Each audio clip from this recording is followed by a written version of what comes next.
అమ్మ ఇప్పుడు లాయర్ గారిని చాలామంది బెదిరించారని కూడా తెలిసింది.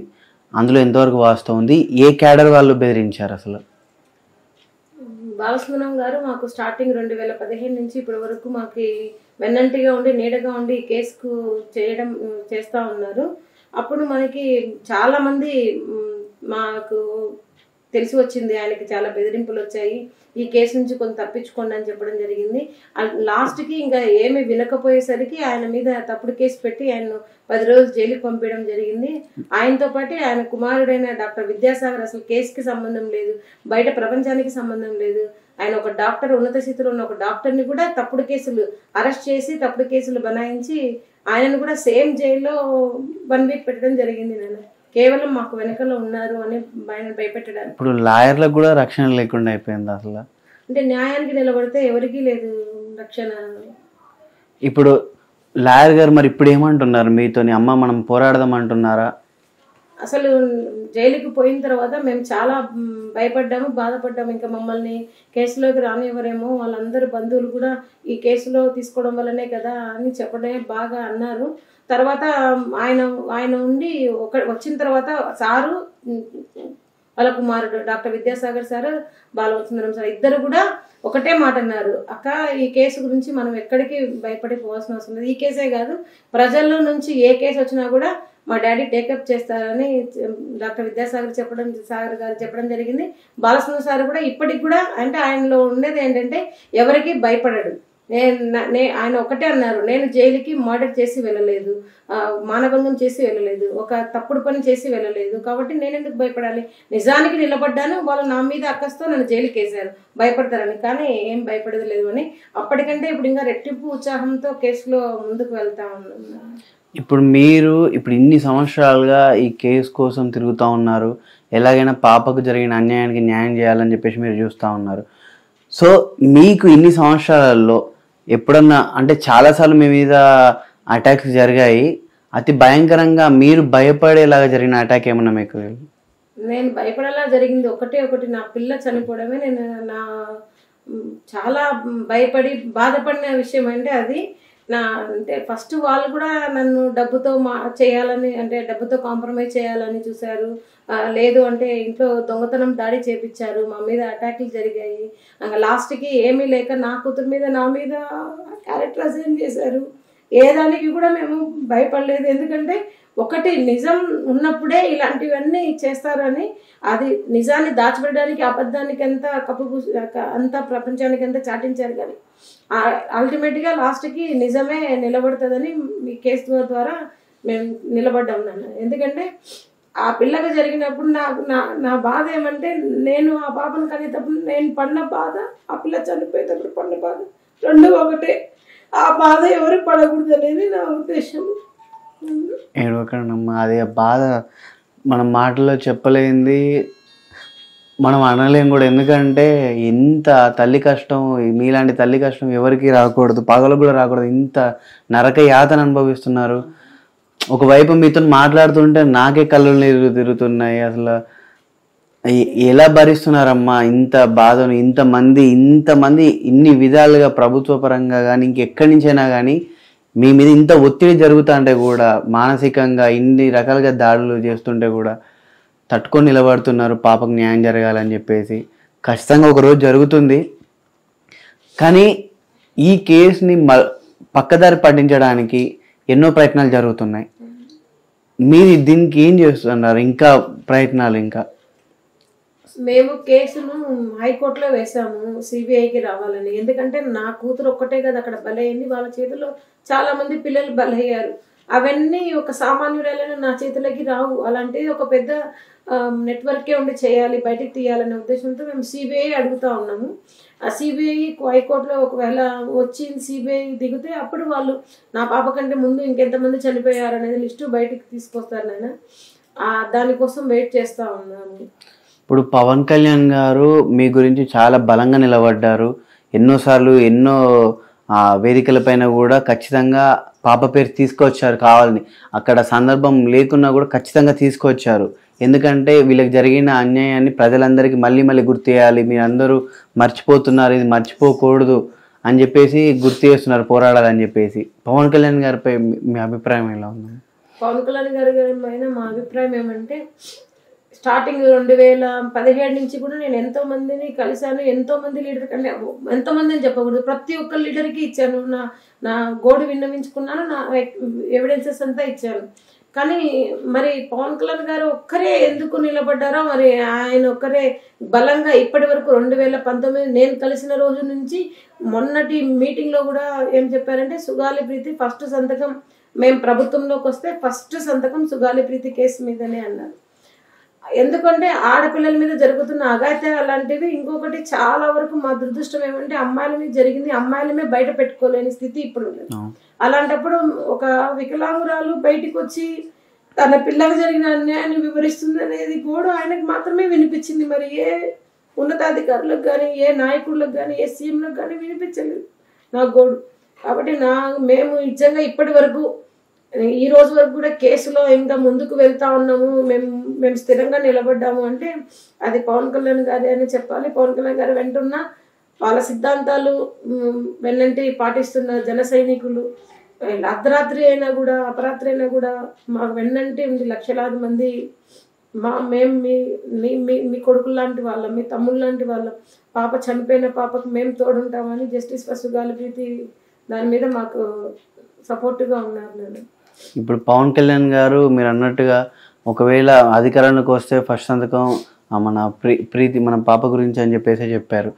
సో దీనికి ముందు ఇంకా ఇప్పుడు ఒకవేళ జరిగే పరిణామాలు అటు ఇటుగా ఉన్నా కూడా ఆయన నిలబడతారు, ఖచ్చితంగా చేస్తారని మీకు నమ్మకం ఉందా? ఇంకా ఉంది నాకైతే ఎందుకంటే నేను పోయిన సిచ్యువేషన్, ఆయన కలిసిన సిచ్యువేషన్ అంటే ఓడిపోయి ఒక చాలా బాధల్లో ఉన్నప్పుడు నేను చెప్పిన బాధ. యాక్చువల్గా ఆయన ప్లేస్లో ఇంకో వేరే ఎవరున్నా కూడా నేను ఓడిపోయినమ్మా, నేనేం చేయగలను, ఒకవేళ వస్తే చూస్తాంలేమ్మా అని చెప్పి పంపించేవారు. కానీ అలా చేయలేదు ఆయన. వెంటనే అప్పటికప్పుడు ఆయన మీరెలా చెప్తారు, నన్ను కూడా అడిగారు, మీరు ఎలా చెప్తారమ్మా అలా జరిగిందని అంటే ఆ ఎవిడెన్సెస్ చూసిన తర్వాత ఆయన నేను ఎంత బాధపడుతున్నానో ఒక తండ్రిగా, ఒక అన్నగా, ఒక కొడుకుగా ఆయన అంత బాధపడ్డాడు. బాధపడ్డం అంటే ఒక్క చూపించడమే కాదు, అది ప్రజల్లోకి తీసుకెళ్ళాలి. నేను ఎంతసేపు పోరాటం చేసినా కర్నూలు వరకే అంతకంటే వెళ్ళలేకపోయే స్థితిలో ఉన్నప్పుడు ఆయన ఎక్కడికి వెళ్ళినా, ఢిల్లీకి వెళ్ళినా వదిలిపెట్టలేదు. అసలు నాకు తెలియని ప్లేస్లు అంటే ఎన్ఆర్ఐ ప్లేస్లలో నాకు ఫోన్ కాల్స్ చేసి, అమ్మా ఈరోజు పవన్ కళ్యాణ్ గారు మీ గురించి మాట్లాడు, తల్లి మీరే మాకు ఇన్స్పిరేషన్, మీలాంటి వాళ్ళు బాధపడకూడదు, ఏడ్చకూడదు అని కొన్ని లక్షల మందిని నాకు వెనకల సపోర్ట్గా. ఇప్పుడు నేను బతకడం కూడా ఇంకా దానికోసమే, జస్టిస్ కోసమే. అలాంటిది మీరు బ్రతకాలమ్మా, మీరు ఉండాలమ్మా, మీరు చెయ్యాలమ్మా అని చాలా నాకు చేస్తూ ఉన్నారు. మరి ఇంతకంటే ముందు అందరికీ చెప్పాను, మరి ఒక్కరు కూడా నాకు చేస్తానమ్మా అని చెప్పిన వాళ్ళే కానీ మాట మర్చిన వాళ్ళే. ఈయన మాత్రమే మాట మీద నిలబడ్డారు. నెక్స్ట్ వచ్చినప్పుడు కంపల్సరీ కూడా ప్రీతి కేసుకి న్యాయం చేస్తారని నాకు నమ్మకం ఉంది. నేను అంత చిన్న పాపం మీద వాళ్ళ వల్ల కానప్పుడు ఇష్టం వచ్చినట్టుగా, క్యారెక్టర్ మీద ఇష్టం వచ్చినట్టుగా, అంత చిన్న అసలు ఏం తెలియని ఏజ్ పాపను కూడా వదిలిపెట్టకుండా నోటికి వచ్చినట్టుగా చెప్పడం జరిగింది. ఆ టైంలో మీరు ఎంత మానసికంగా బాధపడ్డారమ్మా? చాలా బాధపడ్డాము. నేను, మా ఆయన, మా కుటుంబ సభ్యులంతా బాధపడ్డాము. కానీ ఒకటే అనుకున్నాము, నేను ఇప్పుడు కృంగిపోతే, నేను ఆపద్దాన్ని నేను స్వీకరిస్తే నేను కృంగిపోతాను. నాకు, నా హస్బెండ్కి, నా కుటుంబానికి నేనేంటో తెలుసు, నా కూతురు ఏంటో తెలుసు. అలాంటప్పుడు సమాజం ఎవరు అబద్ధం చెప్తున్నంత మాత్రాన వాళ్ళకి నేను నిరూపించుకోవాల్సిన అవసరం లేదని దృఢంగా నిలబడ్డాము. అసలు నోరు ఎలా వస్తుందమ్మా అంత చిన్న పాప మీద నిందలు వేయడానికైనా? కూడా వస్తుంది. ఎందుకంటే వాళ్ళ దగ్గర ఉన్నది ఫస్ట్ డబ్బుతో మనం లొంగలేకపోయాను. తర్వాత బెదిరించారు, లేదు. లాస్ట్ ఏ ఆడదైనా కూడా, ఏ ఫ్యామిలీ అయినా భయపడేది ఒక క్యారెక్టర్ అసైనింగ్ ఉంది. ఆ క్యారెక్టర్కి ఏమైనా భయపడతారేమో అనేసి వాళ్ళ విధాలుగా చేయాలని చూశారు. కానీ వాళ్ళే అన్నిట్లో ఫెయిల్ అయిపోయారు. లాస్ట్కి అల్టిమేట్గా నేను నిజం కోసమే నిలబడ్డాము. ఆ నిజమే ఇప్పుడు మమ్మల్ని ఇంకా బ్రతికిస్తూ ఉంది. ఇప్పుడు మీరు మీ పరిస్థితి నడవలేని పరిస్థితిలో ఉన్నారు. ఇలాంటి పరిస్థితిలో ఉన్నప్పుడు కూడా పాప కోసం ఇప్పటికీ పోరాటం చేస్తూనే ఉన్నారు. 24 గంటలు ఆలోచిస్తూనే ఉన్నారు. మానసికంగా ఎంత క్షోభపడుతున్నారు మిమ్మల్ని చూస్తేనే అర్థమైపోతుంది. ఇలాంటి సిచ్యువేషన్లో కూడా కనీసం గొప్ప గొప్ప వాళ్ళు ఉన్నారు, వాళ్ళందరూ ముందుకు వస్తే ఎప్పుడో జరగాల్సిన న్యాయం ఇంకా లేట్ అవుతుంది, ఇంకా లేట్ అవుతా ఉంది. లేట్ అయ్యే కొద్దీ అది ఇంకా బాగా తట్టుకోలేకపోతున్నారు. దీని గురించి అసలు ఏమంటున్నారు? ఎవరైనా ముందుకు వస్తున్నారా అసలు? అంటే చాలా వరకు ఏమైపోయిందంటే సుగాలి ప్రీతికి కదా జరిగింది అన్యాయం. సరే మనం ఒక సుగాలి ప్రీతి కోసం నిలబడి మనం ఎందుకు ప్రభుత్వానికి చెడ్డ కావాలి, మనమెందుకు వేరే వాళ్ళకి వ్యతిరేకం కావాలి అనేదే నడుస్తుంది తప్ప. అదే నేను చాలాసార్లు అనుకున్నాను, చాలాసార్లు ప్రియాంక రెడ్డి గారికి జరిగింది. అలా జరిగినప్పుడు నేను చాలా బాధపడ్డాను. నేను కూడా ఆ ట్విట్టర్లో తర్వాత దాంట్లో అన్నిట్లో పాల్గొన్నాను, జస్టిస్ ఫర్ ప్రియాంక రెడ్డి అని. కానీ అక్కడ న్యాయం జరిగింది. ఆ న్యాయాన్ని పొగుడుతూ వైఎస్ జగన్మోహన్ రెడ్డి గారు బల్లాలు బుద్ధి అసెంబ్లీలో చెప్పారు, కానీ ఒక సుగాల ప్రీతికి కోసం కొంచెం ఒక మాట మాట్లాడలేదు. ఎందుకు? డబ్బు లేదా కులం. చేసిన వాళ్ళు ముద్దాయిలు, అవతల వాళ్ళు చేసిన వాళ్ళు లారీ డ్రైవర్లు అయితే చంపేసినారు, మరి యువతలు చేసిన వాళ్ళు స్కూల్ వాళ్ళు అయితే చంపరు. చంపే వరకు పోలేదు, కేసును బతికించలేకపోతున్నారు ఇప్పటి వరకు. నా ఆరాటం నా పోరాటమే జరుగుతుంది, కానీ ఏది ఎవరు వచ్చి చెప్పలేదు కదా. అదే ప్రతిపక్ష నేతగా ఉన్నప్పుడేమో నాకు మాట ఇచ్చినారు, మేము వస్తే ప్రభుత్వంలో ఖచ్చితంగా చేస్తామమ్మా అని. వచ్చిన తర్వాత 2 సార్లు కలిసినారు. అసలు మాకు న్యాయం కాదు కదా, మాకు అపాయింట్మెంట్ ఇవ్వడానికి మా పాప పేరు జగన్మోహన్ రెడ్డి గారి నోట్లోంచి కూడా రాలేదు ఇంతవరకు మా దరిద్రం. అప్పుడు ఇచ్చిన మాట ఇప్పుడు ఎందుకు అసలు ఆ పేరు పలకడానికి బాధపడుతున్నారు తెలియదు. మిమ్మల్ని కలిసినప్పుడు ఏమన్నారు మొదటిసారి? ఇదిగోండి కలిసినప్పుడు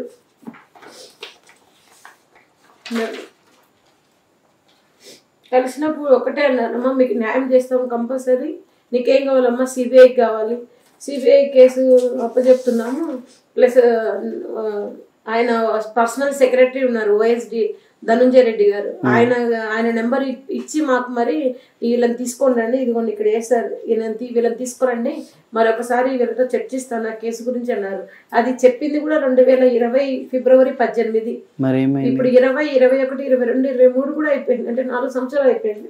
ఇప్పుడు వాళ్ళ పర్సనల్ ఆయనకి చెప్పినాక మళ్ళీ ఆయన తీసుకెళ్ళాలి. వాళ్ళ పర్సనల్ అతనికి ఫోన్ నెంబర్ చేస్తున్నాము, నాది మా భర్తది బాలసుందరం గారి ఫోన్ నెంబర్స్ బ్లాక్ లిస్ట్ లో పెట్టారు, మీరు చెప్తే మీకు అపాయింట్మెంట్ ఇవ్వాలా అని మాట్లాడుతున్నారు. అదంతా మీడియా ముందు మాత్రమే. ప్రతి ఒక్క దాంట్లో అసలు పెద్దగా సుగాలి ప్రీతికి అండగా జగన్మోహన్ రెడ్డి గారు అని వేసుకున్నారు పేపర్ వరకే.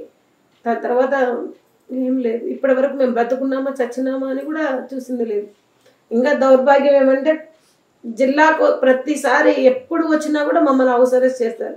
ఈ రోజు కూడా మమ్మల్ని హౌస్ అరెస్ట్ చేశారు. ఈ రోజు ఆయన కృష్ణగిరికి వచ్చారు జగన్మోహన్ రెడ్డి గారు. హౌస్ అరెస్ట్ చేసిన పని ఏముంది? మీరు న్యాయం కోసం పోరాటం చేసిన హౌస్ అరెస్ట్ చేయడం ఏముంది? నేను అదే చెప్తున్నాను. ఇప్పుడు మీ చేతుల్లో చట్టం ఉంది, మీ చేతుల్లో పోలీసు వాళ్ళు ఉన్నారు, చేస్తే న్యాయమన్నా చేయండి కేసుకి, లేదా మమ్మల్ని చంపిస్తే ఇంకెవరు అడగరు కదా, ఈ కేసు గురించి మిమ్మల్ని ఎవరు అడగరు, ఇలానే చేయండి. అలా న్యాయము చేయలేకపోతుంది. మీరే మాటిస్తుంది. జగన్మోహన్ రెడ్డి గారే నా నెత్తి మీద చేయబెట్టి అమ్మ మీకు మాట ఇస్తున్నా నేను చేస్తాను అన్నారు. మరి నేను ఎన్ని ఆశలు పెట్టుకున్నాను నా పిల్లకి న్యాయం జరుగుతుందని, ఇప్పటి వరకు జరగలేదు. ఇంకొక 6 నెలలు ఉంటే ఆయన ప్రభుత్వం కూడా వెళ్ళిపోతుంది, అయితే కూడా న్యాయం చేయలేదు. ఇంకే ఎవరిని అడగాలి? అసలు మొదటగా పాపకి ఇట్లా జరిగినప్పుడు మీకు ఎలా తెలిసిందమ్మా ఇది? మాకు పాప జరిగినప్పుడు ఆ రోజు చనిపోయిన రోజు మాకు స్కూల్లోంచి ఒక వార్డెన్ ఫోన్ చేసి ఇట్లా మీ పాప కళ్ళు తిరిగి పడిపోయింది వచ్చి తీసుకెళ్ళని మాత్రమే చెప్పారు.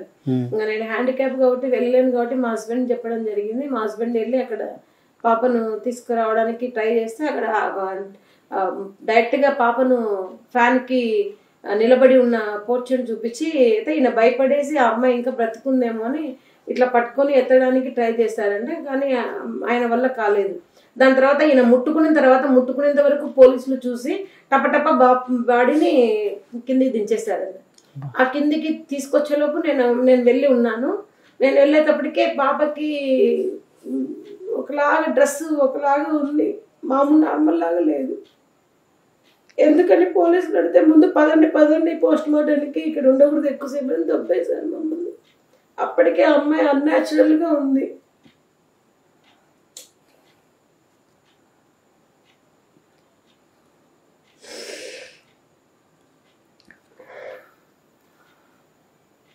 ఇప్పుడు ఆ క్షణం చూసిన క్షణం నుంచి మీ మీకు అదే మానసికంగా మెదులుతూ ఉంటుంది. ఆ పాపకు అంత చిన్న పాపకు అలా జరుగుంటుందని మనం ఎవరూ అనుకుని ఉన్నాం. ఆ దుర్మార్గుడు కనుక మీ కళ్ళ ముందు తీసుకొచ్చి మీరే శిక్షించండి అంటే ఏం చేస్తారమ్మా? నేనైతే ఖచ్చితంగా చంపేస్తాను. ఎందుకంటే ఆడపిల్లలు ఒక టైం వరకే తల్లిదండ్రులు చిన్నగా గారాబం చేస్తారు. అలాంటిది ఒక సర్టన్ ఏజ్ వచ్చిన తర్వాత పుష్పవతి అయిన తర్వాత కనీసం ఆ పిల్లలు ముద్దు కూడా పెట్టుకోలేము. అలాంటిది చిన్న పిల్లలు అలా చేసి చంపిన వాళ్ళు ముందుకొస్తే నేను ఖచ్చితంగా చంపేస్తాను. ఒక ఆడపిల్లకు వాడు అట్లా చేయకూడదు ఎవరే కానీ. ఆ పిల్లలకి ఒకవేళ నా కూతురు బ్రతికున్నా కూడా అంత చిన్న ఏజ్లో సెక్షువల్గా అలా అలవాటు చేసి సొసైటీకి పంపిస్తే వాళ్ళు ఎలా నెక్స్ట్ ఫ్యూచర్లో ఉండాలి? ఆ ప్లేస్లో నా కూతురు కాదు, నాకు అందరు కూతురులాగానే కనిపిస్తారు అక్కడ. మీకు అక్కడ ఎవరైనా చెప్పారు మీ పాప ఇంచిన తర్వాత ఆ ప్లేస్లో ఆ స్కూల్లో ఇలా చాలా జరిగాయని ఎవరన్నా మీతో అన్నారు? చాలా మంది చెప్పారు, బయటకైతే రాలేరు. ఎందుకంటే ఒకటి పేరు పోతుంది, మా పిల్లకి ఇలా జరిగింది. ఎవరైనా ఎలా చెప్పుకోగలుగుతారు? మన పాప చనిపోయింది కాబట్టి మనకు అక్కడ అర్థమైంది. చాలా మంది చనిపోయారు, చాలా మంది పోస్ట్ మార్టం వరకు వెళ్ళలేదు. వాళ్ళు ఏం చేస్తారంటే అంత ఇంత అమౌంట్ ఇచ్చో లేకపోతే బెదిరించో లేకపోతే మీ పాప చనిపోయిందో ఇట్లా క్యారెక్టర్ అర్థం చేస్తావు ఏదో ఒకటి చెప్పి ఏదో ఒక చోట మనిషి అనేవాడు లొంగుతాడు. ఇవన్నీ ముందు నుంచి చేసుకుంటూనే ఉన్నాయి. మన పాపదేం ఫస్ట్ కాదు, లాస్ట్ కాదు. మన పాప ముందుకే అంతకంటే జరిగాయి, ఇంకా లాస్ట్ మన పాపదే అనుకోవాలి. ఎందుకంటే చాలా మంది అక్కడ ఉన్న వాళ్ళు చూసిన వాళ్ళు కూడా వచ్చి మా బాలసుబ్రహ్మణ్యం గారికి చెప్పారు, ప్రీతి అయితే లేదు, వాళ్ళు చాలా బాధపడుతున్నారు, కానీ వాళ్ళు నిలబడిన నిజాయితీకి మాత్రం ఇంకొక పిల్ల ఆ రోజు నుంచి ఇక్కడ చావడం లేదు అని చెప్పారు. ఆ భయానికైనా వాళ్ళు ఆగారు. ఇంకా మీ వల్ల చాలా మంది ఆడపిల్లల జీవితాలు బాగుపడ్డాయి. వాళ్ళు ఒకటి ఏమనుకున్నారంటే ఈ అమ్మాయి హ్యాండిక్యాప్ చూస్తే ఎస్టీ క్యాస్ట్, వీళ్ళకి ఏమంత డబ్బులు ఉండదు, మనల్ని ఎదిరించేంత దమ్ము ధైర్యం ఉండదు వీళ్ళకి అని అనుకున్నారు. కానీ ఏదో సామెత చెప్పినట్ల చలి చీమల చేత చిక్కి చావదే సుమతి అని వాళ్ళు చిన్న చీమ అనుకున్నది వాళ్ళను కిందికి పడేసే స్థితికి వచ్చింది. అసలు ఇట్లా మీ కాళ్ళకి ఇలా అవడానికి కారణం మొదటి నుంచే ఉందా? ఎలా అమ్మాయి? నేను మొదటి నుంచి హ్యాండిక్యాప్ అయితే నడుస్తుంటేని మామూలుగానే బాగా పట్టుకొని బాగా నడుస్తుంటేని. ఈ పాప పోరాటంలో ఏం జరిగిందంటే కూర్చోవడం లేయడం ఎక్కువ అయిపోయింది. ప్లస్ ఇంకొకటి సుచరిత మేడం వచ్చినప్పుడు 2019లో ఇట్లా నడుస్తుంటే పోలీసులు కింద దొబ్బేసి బాగా తొక్కారు కాళ్ళు. ఈ సైడ్ బోన్ అనేది ఇట్లా సైడ్కి జరిగింది. ఆ వెయిట్ అంతా దాని మీద పడడం వల్ల పూర్తిగా ఇప్పుడు ఇంట్లో కూడా వీల్ చైర్తోనే వాష్రూమ్కి వెళ్ళాలన్నా ఎక్కడికైనా కదలాలన్నా కూడా వీల్ చైరే పరిమితం. ఒక్క నిమిషం కూడా నిలబడలేదు. ఈ విషయంలో నిజంగా మీ భర్త గారికి మాత్రం చాలా గ్రేట్ అండి. ఎందుకంటే మిమ్మల్ని ఇక్కడ దాకా తీసుకొస్తున్నారు, ఇంత మీ పోరాటం వెనకాల నిలబడుతున్నారు. మీకు ఎంత అంటే వేరే వాళ్ళు ఎవరున్నా వదిలిపెడదాం, నా మీదకి వస్తా నీ మీదకి వస్తా అని చెప్పేసి అంటారు. కానీ హ్యాట్స్ ఆఫ్ మీ ఇద్దరికి కూడా. ఎందుకంటే మీలాంటి తల్లిదండ్రులు ఇంత చావుకు తెగించి ముందుకు వచ్చారు కాబట్టి చాలామంది వెన్నుల్లో వణుకు పుడుతుంది. లేదు ఇలా జరిగితే ఇలా బయటకు వస్తారు, వదిలిపెట్టరు న్యాయం జరిగేదాకా. ఇప్పుడు వాళ్ళలో కూడా అవగాహన వచ్చింది, ఇలాంటి ధైర్యవంతులు కూడా ఉంటారు, చావుకు భయపడని వాళ్ళు ఉంటారు, న్యాయం కోసం పోరాటం చేసే వాళ్ళు ఉంటారని మిమ్మల్ని చూసాక చాలామందికి అవగాహన వచ్చిందమ్మా.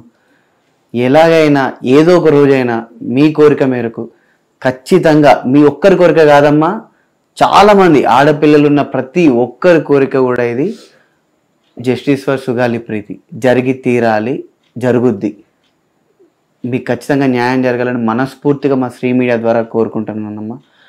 అలాగే మీతో పాటు ఎవరైతే ఇప్పుడు కొనసాగుతున్నారో వాళ్ళందరూ మీకు న్యాయం జరిగేదాకా, అలాగే పవన్ కళ్యాణ్ గారు అయితేనేమి, మీతో పాటు ఉన్న లాయర్ గారు అయితేనేమి, ఇంకా మందకృష్ణ మాదిక గారు అయితేనేమి, ఇంకా ఎవరెవరెవరెవరు మీతోని అడుగు అడుగులో మీకు కాపాడుతున్నారో వాళ్ళందరూ కూడా చివరి వరకు మీతో నిలబడాలి, ఖచ్చితంగా న్యాయం జరగాలని చెప్పేసి మనస్ఫూర్తిగా కోరుకుంటున్నాము. శ్రీ మీడియా ద్వారా ప్రతి ఒక్క ప్రేక్షకులకి కూడా సుగాలి ప్రీతికి న్యాయం జరగాలని మనందరం కూడా ఒక్కసారి అందరం అనుకుంటే ఖచ్చితంగా జరిగి తీరుద్ది. అందరూ ముందుకు రావాలని మనస్ఫూర్తిగా కోరుకుంటున్నామమ్మ. నిజంగా మీ ఓపికకు, నిజంగా మీ ధైర్యానికి సెల్యూట్ అమ్మ. Thank you.